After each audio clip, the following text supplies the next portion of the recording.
Hi hello ನಮಸ್ಕಾರ ಸ್ನೇಹಿತರೆ. ಕೊನೆಗೂ ಕೂಡ ಇಲ್ಲಿ ಸತ್ಯ ಮತ್ತು ಬಾಲನ ಮುಖಾಮುಖಿ ಆಗಿದೆ. ವರದ ಕೂಡ ಸತ್ಯನ ನೋಡಬಿಟ್ಟಿದ್ದಾರೆ. ಹಾಗಿದ್ರೆ ಇಲ್ಲಿ ಸತ್ಯವನ್ನ ಹೇಳಿಬಿಟ್ರ ಬಾಲಗೆ. ವರದನ ನೆಚ್ಚು ಬಂಡವಾಳ ಗೊತ್ತಾಯ್ತಾ? ಖಡಕ್ ಲಾಯರ್ ಎಂಟ್ರಿ ಕೊಡ್ತಿದ್ದಾರೆ ಇಲ್ಲಿ ಕಾವೇರಿನ ಬಿಡಿಸೋದಕ್ಕೆ. ಹಾಗಾದರೆ ಏನಾಯಿತು, ಏನು ಕತೆ, ಇದು ಎಲ್ಲವನ್ನ ಕೂಡ ತಿಳ್ಕೊಬೇಕು ಅಂದರೆ ಈಗಲೇ ನಮ್ಮ ಈ ಚಾನಲ್ನ ಸಬ್ಸ್ಕ್ರೈಬ್ ಮಾಡಿ. ಹಾಗೆ ಈ ಒಂದು ವಿಡಿಯೋವನ್ನು ಪೂರ್ತಿಯಾಗಿ ನೋಡೋದನ್ನು ಯಾವುದೇ ಕಾರಣಕ್ಕೂ ಕೂಡ ಮರಿಬೇಡಿ. ಇಲ್ಲಿ ಸತ್ಯ ಅವರು ಮಕ್ಕಳಿಬ್ಬರನ್ನು ಕೂಡ ಕರ್ಕೊಂಡು ಸ್ಕೂಲಿಗೆ ಬಂದಿದ್ದಾರೆ. ಬಿಕಾಸ್ ಇಲ್ಲಿ ರಾಣಿ ವಿಶ್ವಕ್ಕೆ ಚಂದು ಫ್ರೆಂಡ್ಸ್ ಜೊತೆ ಜಗಳ ಮಾಡ್ಕೊಂಡಿದ್ರು, ಹೊಡೆದಾಟ ಆಡಿದ್ರು. ಹಾಗಾಗಿ ಪ್ರಿನ್ಸಿಪಲ್ ನಿಮ್ಮ ಪೇರೆಂಟ್ಸ್ ಕರ್ಕೊಂಡು ಬನ್ನಿ ಅಂತ ಕೂಡ ಹೇಳಿದರು. ಅದೇ ಕಾರಣಕ್ಕೆ ಇಲ್ಲಿ ಸತ್ಯ ಅವರು ಮಕ್ಕಳನ್ನ ಕರ್ಕೊಂಡು ಪ್ರಿನ್ಸಿಪಲ್ ಆಫೀಸ್ಗೆ ಬರ್ತಾರೆ. ಪ್ರಿನ್ಸಿಪಲ್ ಅಂತೂ ತುಂಬಾ ಸೆಟ್ ಮಾಡ್ಕೋತಾರೆ. ಏನ್ರಿ ಇದು, ಮಕ್ಕಳನ್ನ ಸ್ಕೂಲಿಗೆ ಕಳಿಸೋದು, ಗಲಾಟೆ ಮಾಡೋದಕ್ಕೆ, ಹೇಗೆಲ್ಲ ಗಲಾಟೆ ಮಾಡ್ಕೊಂಡಿದ್ದಾರೆ ಗೊತ್ತಾ? ಯಾವುದೇ ಕಾರಣಕ್ಕೂ ಕೂಡ ಇವನಿಗೆ ಇಲ್ಲಿ ಇರೋದಕ್ಕೆ ಅವಕಾಶ ಕೊಡೋದಿಲ್ಲ. ಟಿ.ಸಿ ರೆಡಿ ಆಗಿದೆ, ತೆಗೆದುಕೊಂಡು ಹೋಗ್ತಾ ಇರಿ ಅಂತ ಹೇಳ್ತಾರೆ. ಪ್ಲೀಸ್ ದಯವಿಟ್ಟು ನನ್ನನ್ನು ಟಿ.ಸಿ ಕೊಟ್ಟು ಕಳಿಸ್ಬೇಡಿ ಸರ್, ನಿಮ್ಮನ್ನು ರಿಕ್ವೆಸ್ಟ್ ಮಾಡ್ಕೋತೀನಿ, ನನ್ನ ಭವಿಷ್ಯವನ್ನು ಹಾಳು ಮಾಡಬೇಡಿ ಅಂತ ಹೇಳಿ ಚಂದು ಕೇಳ್ಕೊತಾರೆ. ಸತ್ಯ ಅವರು ಕೂಡ ತುಂಬಾ ರಿಕ್ವೆಸ್ಟ್ ಮಾಡ್ಕೋತಾರೆ, ಪ್ಲೀಸ್ ಸರ್, ಮಕ್ಕಳಿಗೇನೋ ಗೊತ್ತಿಲ್ಲದೆ ಆ ರೀತಿ ಆಗಿದೆ. ನಮ್ಮ ಚಂದು ಯಾವತ್ತೂ ಕೂಡ ಈ ರೀತಿ ಜಗಳ ಮಾಡ್ಕೊಳ್ಳೋನಲ್ಲ, ಏನೋ ಗೊತ್ತಿಲ್ಲದೆ ಈ ರೀತಿ ನಡ್ದು ಹೋಗ್ಬಿಟ್ಟಿದೆ. ಜೊತೆಗೆ ಇವನ್ ತಪ್ಪೇನೂ ಕೂಡ ಇರಲಿಲ್ಲ, ಆ ಮಕ್ಕಳದೇ ತಪ್ಪಿದ್ದದ್ದು ಅಂತ ಹೇಳಿ ರಿಕ್ವೆಸ್ಟ್ ಮಾಡ್ಕೋತಾರೆ. ನಂಗೆ ಗೊತ್ತಿದೆ ಯಾರ ತಪ್ಪು ಯಾರ್ದು ತಪ್ಪಿಲ್ಲ ಅನ್ನೋದು ನಿಮ್ಮ ಹತ್ರ ನಾನು ಕೇಳಿ ತಿಳಿಬೇಕಾಗಿಲ್ಲ. ಮೊದಲು ಇವನನ್ನು ಕರ್ಕೊಂಡು ಇಲ್ಲಿಂದ ಹೋಗ್ತಾ ಇರಿ ಅಂತಾರೆ. ಪ್ಲೀಸ್ ಅವ್ರು ಅರ್ಥ ಮಾಡ್ಕೊಳ್ಳಿ, ಮಕ್ಕಳ ವಿಷಯದಲ್ಲಿ ಈ ರೀತಿ ನಡ್ಕೊಳ್ಳೋದು ತಪ್ಪಾಗುತ್ತೆ ಅಂತ ಹೇಳಿದಾಗ ಇಲ್ಲಿ ಆಯಿತು ಸರಿ, ಈ ಹುಡುಗ ಯಾಕೆ ರೀತಿ ಮಾಡ್ದ ಅಂತ ಗೊತ್ತಿದೆಯಾ? ರಾಣಿ ವಿಷಯಕ್ಕೆ ತಾನೇ ಇದೆಲ್ಲ ನಡೆದದ್ದು ಅಂದಾಗ ಹೌದು ಸರ್, ನಮ್ಮ ರಾಣಿ ಬಗ್ಗೆ ಕೆಟ್ಟದಾಗಿ ಮಾತಾಡ್ತಾ ಅನ್ನೋ ಕಾರಣಕ್ಕೆ ಅವನು ಫೈಟ್ ಮಾಡಿರೋದು, ಜಗಳ ಮಾಡ್ಕೊಂಡಿರೋದು ಅಂತ ಹೇಳಿ ಸತ್ಯ ಅವ್ರು ಹೇಳ್ತಾರೆ. ಅಂದಮೇಲೆ ಜಗಳ ಆಗಿರೋದು ರಾಣಿ ವಿಷಯಕ್ಕೆ ಆದ್ರಿಂದ ಇಲ್ಲಿ ಇವನನ್ನು ಇಲ್ಲಿ ಇಟ್ಕೋಬೇಕು ಅಂದರೆ ರಾಣಿ ಸ್ಕೂಲನ್ನು ಬಿಟ್ಟು ಹೋಗಬೇಕಾಗತ್ತೆ. ಆಗ ಮಾತ್ರ ನಾವು ಚಂದುವನ್ನು ಇಲ್ಲಿ ಇರಿಸ್ಕೊಳ್ಳೋಕ್ಕೆ ಸಾಧ್ಯವಾಗುತ್ತೆ. ಇಲ್ಲ ಅಂದರೆ ಟಿ.ಸಿ ತೊಗೊಂಡು ಹೋಗ್ಬೋದು ಅಂತ ಪ್ರಿನ್ಸಿಪಲ್ ಹೇಳ್ತಾರೆ. ಪ್ಲೀಸ್ ಸರ್, ನನ್ನಿಂದಾಗಿ ಯಾಕೆ ಚಂದುಕ ಆ ರೀತಿ ಮಾತಾಡ್ತಿದ್ರಾ ನೀವು? ದಯವಿಟ್ಟು ಈ ರೀತಿಯಾಗೆಲ್ಲ ಹೇಳ್ಬಿಡಿ, ನೀವು ಈ ರೀತಿ ಮಾತಾಡಬಾರ್ದು ಅಂತ ರಾಣಿ ಕೂಡ ರಿಕ್ವೆಸ್ಟ್ ಮಾಡ್ಕೋತಾರೆ. ಈ ಕಡೆ ಚಂದು ಕೂಡ ರಿಕ್ವೆಸ್ಟ್ ಮಾಡ್ಕೋತಾರೆ. ಈ ಕಡೆ ಸತ್ಯ ಅವ್ರು ಕೂಡ ಪ್ಲೀಸ್ ಸರ್, ಯಾಕೆ ಸರ್ ರಾಣಿ ಏನು ಮಾಡಿದ್ಲು ಅಂತ ಈ ರೀತಿ ರಾಣಿಗೆ ಶಿಕ್ಷೆ ಕೊಡ್ತಿದ್ರ? ನೀವು ಮಾಡ್ತಿರೋದು ತಪ್ಪಲ್ವಾ ಅಂದಾಗ ತಪ್ಪು ಯಾವುದು ಸರಿ ಯಾವುದು ಅನ್ನೋದನ್ನು ನಿಮ್ಮಿಂದ ನಾನು ಕೇಳಿ ತಿಳಿಬೇಕಾಗಿಲ್ಲ, ನಾನು ಹೇಳ್ತಿದ್ದೇನೆ ಅಷ್ಟೇ. ಚಂದು ಇಲ್ಲಿ ಉಳಿಬೇಕು ಅಂದರೆ ರಾಣಿ ಸ್ಕೂಲಿಂದ ಹೋಗಬೇಕು ಅಷ್ಟೇ ಅಂತ ಹೇಳಿದಾಗ ಸರಿ ಆಯಿತು ಬಿಡಿ ಸರ್, ನಾನು ಮ್ಯಾನೇಜ್ಮೆಂಟ್ ಕರೀರಿ, ಮ್ಯಾನೇಜ್ಮೆಂಟ್ ಜೊತೆ ಮಾತಾಡ್ತೀನಿ, ಯಾರು ಸರಿ ಯಾರು ತಪ್ಪು ಅನ್ನೋದು ತೀರ್ಮಾನನೇ ಆಗಿಬಿಡ್ಲಿ. ಏನು ಅಂದ್ಕೊಂಡಿದ್ರೆ ಸ್ಕೂಲು ಅನ್ನೋದರಲ್ಲಿ ನೀವು ಒಳ್ಳೆಯದನ್ನು ಹೇಳ್ಕೊಡ್ಬೇಕು, ಅದನ್ನು ಬಿಟ್ಟು ಇಂಥ ಬುದ್ಧಿ ಎಲ್ಲ ಹೇಳ್ಕೊಡ್ತಾರೆ. ನೀವೇ ಈ ರೀತಿ ನಡ್ಕೊಂಡ್ರೆ ಹೇಗೆ? ನೀವು ಈ ರೀತಿ ನಡ್ಕೊಂಡ್ರೆ ಮಕ್ಕಳ ಮೇಲೆ ಎಷ್ಟು ಪರಿಣಾಮ ಬೀರೋದಿಲ್ಲ, ಅವರ ಭವಿಷ್ಯ ಹಾಳಾಗೋದಿಲ್ವಾ? ನೀವು ಅದ್ರ ಬಗ್ಗೆ ಯೋಚನೆ ಮಾಡದೆ ಇಂಥ ತೀರ್ಮಾನ ತೊಗೊಂಡಿದ್ರೆ ನಾನು ಮ್ಯಾನೇಜ್ಮೆಂಟ್ ಜೊತೆನೇ ಮಾತಾಡ್ತೀನಿ, ಅಲ್ಲೇ ಸತ್ಯ ನ್ಯಾಯ ಎಲ್ಲವೂ ಕೂಡ ತೀರ್ಮಾನ ಆಗಿಬಿಡ್ಲಿ ಅಂತ ಹೇಳಿ ಹೇಳ್ತಾರೆ. ಈ ಕಡೆ ಪ್ರಿನ್ಸಿಪಲ್ಗೆ ಭಯ ಶುರುವಾಗುತ್ತೆ. ಯಾಕಂದರೆ ಇಲ್ಲಿ ಸತ್ಯ ಅವರು ಬೇರೆ ರೆಬೆಲ್ ಅವತಾರವನ್ನೇ ತೋರಿಸ್ಬಿಟ್ಟಿದ್ದಾರೆ. ಇತ್ತ ಕಡೆ ಪ್ರಿನ್ಸಿಪಲ್ ಅಂತೂ ಸತ್ಯವರನ್ನು ನೋಡಿದ್ದೆ ಕೂಲಾಗಿ ಯಾಕಷ್ಟು ವರಿ ಮಾಡ್ಕೋತಾ ಇದ್ರ, ಸ್ವಲ್ಪ ಸಮಾಧಾನವಾಗಿರಿ, ನೀರು ಕೊಡ್ತೀನಿ, ನೀರು ಕುಡೀರಿ ಅಂತೆಲ್ಲ ಹೇಳ್ತಿದ್ದಾರೆ. ಇಲ್ಲ ಸರ್, ಮ್ಯಾನೇಜ್ಮೆಂಟ್ ಬಲ್ಲಿ ಮಾತಾಡ್ತೀನಿ ಅಂದಾಗ ಅಯ್ಯೋ ಮ್ಯಾನೇಜ್ಮೆಂಟ್ ಅಲ್ಲ, ಯಾಕೆ ಮಕ್ಕಳು ತಪ್ಪು ಮಾಡಿದಾಗ ಅವ್ರಿಗೆ ಒಳ್ಳೆ ಬುದ್ಧಿ ಹೇಳಬೇಕಾದನ್ನು ನಮ್ಮ ಧರ್ಮ ತಾನೆ, ಅದಕ್ಕೆ ಈ ರೀತಿ ಹೇಳಿದೆ ಅಷ್ಟೇ, ನೀನು ಅದರಿಂದ ಬೇರೆ ಯಾವುದೇ ಉದ್ದೇಶ ಇಲ್ಲ ಅಂತ ಹೇಳ್ತಾರೆ. ಶಿಕ್ಷೆ ಕೊಡಬೇಕು, ತಪ್ಪು ಮಾಡಿದಾಗ ಬುದ್ಧಿ ಹೇಳಬೇಕು, ನಿಜ ನಾನು ಕೂಡ ಒಪ್ಕೋತೀನಿ, ಹಾಗಾದ ಮಾತ್ರಕ್ಕೆ ಸ್ಕೂಲಿಂದನೇ ಕಳಿಸೋದು, ಅವರ ಭವಿಷ್ಯದ ಜೊತೆ ಆಟ ಆಡೋದಾ ಸರ್ ಅಂತ ಹೇಳಿ ಹೇಳ್ತಿದ್ದಾರೆ. ಇಲ್ಲ ಇಲ್ಲ ಆ ರೀತಿ ಏನಾಗೋದಿಲ್ಲ ಬಿಡಿ ಅಂತ ಹೇಳಿ ಪ್ರಿನ್ಸಿಪಲ್ ಹೇಳ್ತಾರೆ. ನಂತರ ಏನರೋ ಇದು ನೀವಿಬ್ರು ಇನ್ನೂ ಏನು ನೋಡ್ಕೊಂಡು ನಿಂತಿದ್ರ? ಪ್ರಿನ್ಸಿಪಲ್ ಹೇಳಿದ್ರು ತಾನೇ ನಿಮಗೆ ಸಮಯ ಮೀರ್ತಿದೆ ಹೋಗಿ ಕ್ಲಾಸ್ಗೆ ಅಂತ ಸತ್ಯ ಅವ್ರು ಹೇಳ್ತಾರೆ. ಆದರೂ ಕೂಡ ಹಾಗೆ ಮಕ್ಕಳು ನಿಂತ್ಕೊಂಡಿದ್ದಾಗ ಹೇಳ್ತಿದ್ದಾರೆ ತಾನೇ ನಿಮ್ಮ ತಂದೆ ಟೈಮ್ ಆಗ್ತದೆ ಅಂತ, ಹೋಗಿ ಆಲ್ರೆಡಿ ಕ್ಲಾಸ್ ಶುರುವಾಗಿದೆ ಅಂತ ಹೇಳಿದ್ದೆ. ಇಬ್ಬರು ಮಕ್ಕಳನ್ನ ಕೂಡ ಪ್ರಿನ್ಸಿಪಲ್ ಕ್ಲಾಸ್ ರೂಮ್ಗೆ ಕಳಿಸ್ತಾರೆ. ನಂತರ ಇಲ್ಲಿ ಪ್ರಿನ್ಸಿಪಲ್ ತಲೆ ಚಚ್ಕೋತಿದ್ದಾರೆ, ಏನು ಮಾಡಿಕೊಂಡೆ ಎಡ್ವರ್ಟ್ನ ನಾನು ಅಂತ ಹೇಳಿ. ಅತ್ತ ಕಡೆ ಇನ್ಸ್ಪೆಕ್ಟರ್ ಕಾವೇರಿಯನ್ನು ಕರ್ತಾರೆ. ಕಾವೇರಿ, ನಿನ್ನ ಹತ್ರ ನಾನು ಒಂದು ವಿಷಯ ಕೇಳಬೇಕಾಗಿತ್ತು.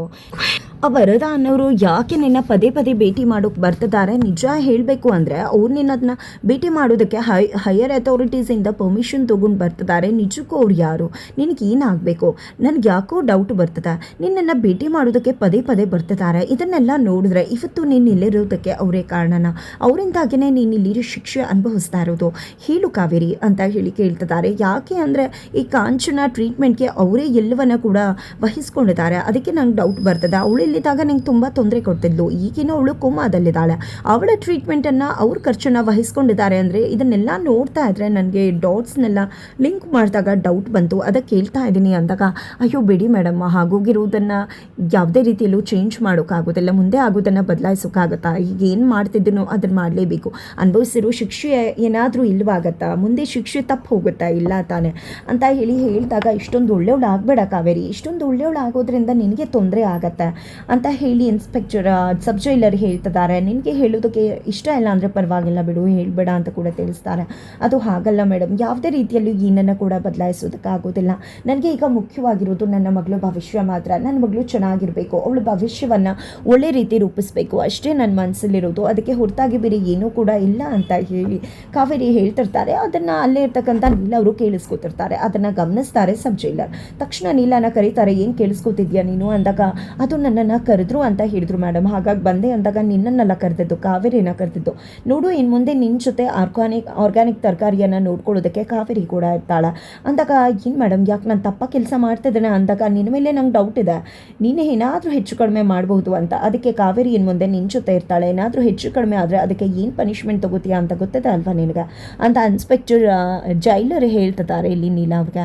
ತದನಂತರ ಈ ಕಡೆ ದಾರಿಯಲ್ಲಿ ಸತ್ಯವ್ರು ಬರ್ತಿದ್ದಾರೆ. ಬರಬೇಕಾದ್ರೆ ಒಂದು ಕಾರ್ ಬಂದು ಅವರನ್ನು ಗುದ್ಕೊಂಡು ಹೋಗ್ಬಿಡುತ್ತೆ. ತಕ್ಷಣ ಬಿದ್ದು ಹೋಗ್ಬಿಡ್ತಾರೆ ಸತ್ಯ ಅವರು, ಕೈ ಕಾಲಿಗೆ ಪೆಟ್ಟಾಗತ್ತೆ. ಆಗ ಅಲ್ಲಿ ಯಾರಿಗೋ ಏನೋ ಆಕ್ಸಿಡೆಂಟ್ ಆಯಿತು ಅನಿಸುತ್ತೆ, ನಾನು ಹೋಗಿ ನೋಡ್ಕೊಂಡು ಬರ್ತೀನಿ ಅಂತ ಹೇಳಿ ಬಾಲ ಕೆಳಗಡೆ ಇಳಿದು ಬರ್ತಾರೆ. ಸತ್ಯವ್ರನ್ನ ನೋಡ್ತಿದ್ದಾಗೆ, ಹೋ ಇವನ, ಹಾಗಿದ್ರೆ ಇವತ್ತು ಯಾವುದೇ ಕಾರಣಕ್ಕೂ ಇಲ್ಲಿಂದ ನಾನು ಹೋಗಲೇಬಾರ್ದು, ಇವನ ಪ್ರಶ್ನೆಗಳಿಗೆ ಉತ್ತರ ಕೊಟ್ಟೇ ಹೋಗಬೇಕು. ಸತ್ಯ, ಇಷ್ಟು ದಿನ ನನ್ನ ಪ್ರಶ್ನೆ ಕೇಳ್ತಿದ್ದೆ ಅಲ್ವಾ, ಪ್ರಶ್ನೆಗಳಿಗೆ ಈಗ ನಿನಗೆ ಉತ್ತರ ಕೊಡ್ತೀನಿ ಅಂತ ಹೇಳಿ ವರದ ಅವರು ಅಲ್ಲಿ ಬರ್ತಾರೆ. ಸತ್ಯ ಮತ್ತು ಬಾಲ ಅವರು ಅಲ್ಲಿಗೆ ಬರ್ತಾರೆ. ಬಾಲ ಮತ್ತು ಸತ್ಯ ಅವರು ಮುಖಾಮುಖಿ ಆಗುತ್ತೆ. ಈ ಕಡೆ ಇಷ್ಟು ದಿನ ಸತ್ಯ ಅವರು ಬಾಲನ ಪ್ರಶ್ನೆ ಮಾಡಬೇಕು ಅಂತ ಟ್ರೈ ಮಾಡ್ತಿದ್ರು, ಪ್ರಯತ್ನ ಪಡ್ತಿದ್ರು, ಹುಡುಕ್ತಿದ್ರು, ಹಿಂಬಾಲಿಸ್ತಿದ್ರು. ಆದರೆ ಇವತ್ತು ರಾಣಿಗೆ ಯಾವುದೇ ಕಾರಣಕ್ಕೂ ಅವ್ರ ಅಪ್ಪನ ವಿಷಯ ಗೊತ್ತಾಗಬಾರ್ದು, ಬಾಲನಿಂದ ರಾಣಿಯನ್ನು ದೂರ ಇಡಬೇಕು ಅಂತ ಕಾವೇರಿ ಹೇಳಿರೋದ್ರಿಂದಾಗಿ ಇಲ್ಲಿ ಬೇಡ, ಇವನನ್ನು ಕೆಣ್ಕೋದೇ ಬೇಡ ಅಂತ ಹೇಳಿ ಡಿಸೈಡ್ ಮಾಡಿಬಿಡ್ತಾರೆ. ಹಾಗಾಗಿ ಇಲ್ಲಿ ಬಾಲವರು ಏನೋ ಕೇಳಬೇಕು ಅಂತಿದ್ಯಲ್ವಾ, ಕೇಳು, ಇವತ್ತು ಉತ್ತರ ಕೊಡ್ತೀನಿ ಅಂತ ಬಾಲ ಕೇಳಿದಾಗ, ನಿನ್ನ ಹತ್ರ ಏನು ಮಾತಾಡೋದಿದೆ, ನಿನ್ನಿಂದ ನನಗೆ ಯಾವುದೇ ಉತ್ತರ ಬೇಕಾಗಿಲ್ಲ ಅಂತ ಹೇಳಿ ಬೈದು ಅಲ್ಲಿಂದ ಹೊರಟ್ಬಿಡ್ತಾರೆ ಸತ್ಯ ಅವರು. ಏನದು ಇಷ್ಟು ದಿನ ನೋಡಿದ್ರೆ ಇವನು ಏನೋ ಕೇಳಬೇಕು ಅಂತ ಬರ್ತದ, ಇವಾಗ ನೋಡಿದ್ರೆ ಏನೋ ಕೇಳಲ್ಲ ಅಂತ ಹೋಗ್ಬಿಟ್ನಲ್ಲ ಅಂತ ಅನ್ಕೋತಾರೆ. ಅಷ್ಟರಲ್ಲಿ ವರದ ಕೂಡ ಬರ್ತಾರೆ. ವರದ ಬಂದಿದ್ದೆ ಯಾರದು ಬಾಲ, ಏನಾಯಿತು ಅಂದಾಗ, ಅದೇ ಬೋಸು ಅವರು ಕಾವೇರಿ ಅಣ್ಣ ಅಂತ ಹೇಳಬೇಕು. ಬಟ್ ಅಷ್ಟರಲ್ಲಿ ವರದ ಅವ್ರಿಗೆ ಒಂದು ಇಂಪಾರ್ಟೆಂಟ್ ಕಾಲ್ ಬರುತ್ತೆ. ಹಾಗಾಗಿ ಬಾಲನ ಕರ್ಕೊಂಡು ಅಲ್ಲಿಂದ ಹೊರಟ್ಬಿಡ್ತಾರೆ.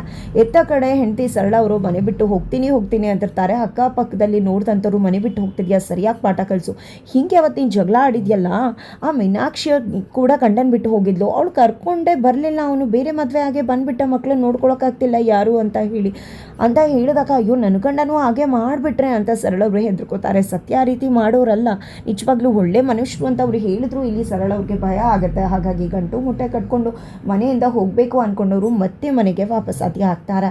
ಇತ್ತ ಕಡೆ ಸತ್ಯ ಅವರು ತನ್ನ ತಂಗಿಯನ್ನು ಹೇಗಾದರೂ ಬಿಡಿಸ್ಬೇಕು ಅಂತ ಹೇಳಿ ಸೀನಾ ಅವ್ರ ಜೊತೆ ಮಾತಾಡಿದಾಗ, ಅಲ್ಲಿ ಸೀನಾ ಅವರು ನನಗೆ ಒಬ್ಬ ಒಳ್ಳೆ ಲಾಯರ್ ಗೊತ್ತಿದ್ದಾರೆ, ಅವರನ್ನು ಭೇಟಿ ಮಾಡೋಣ ಅಂತ ಹೇಳಿ ಭೇಟಿ ಮಾಡಿಸ್ತೀನಿ ಅಂತ ಹೇಳ್ತಾರೆ. ಇತ್ತ ಕಡೆ ಕಾವೇರಿಗೆ ಕಾಲ್ ಮಾಡಿ, ನಿನ್ನ ವನವಾಸ ಮುಗೀತು ಕಾವೇರಿ, ನಿನಗೆ ಒಬ್ಬ ಒಳ್ಳೆ ಲಾಯರ್ನ ಇಡ್ತಾ ಇದ್ದೇನೆ, ಖಂಡಿತವಾಗ್ಲೂ ಅವರು ನಿನ್ನನ್ನು ಕರ್ಕೊಂಡು ಬಂದೇ ಬರ್ತಾರೆ ಅಂತ ಹೇಳ್ತಿದ್ದಾರೆ. ಹಾಗಿದ್ರೆ ಈ ಒಂದು ಕೇಸಲ್ಲಿ ಕಾವೇರಿಯನ್ನು ಬಿಡಿಸುವುದಕ್ಕೆ ಭಾರ್ಗವಿ ಎಂಟ್ರಿ ಕೊಡೋ ಸಾಧ್ಯತೆ ಇದೆ. ಹಾಗಿದ್ರೆ ಮುಂದೇನಾಗುತ್ತೆ ಮುಂದಿನ ವಿಡಿಯೋ ನೋಡಿ.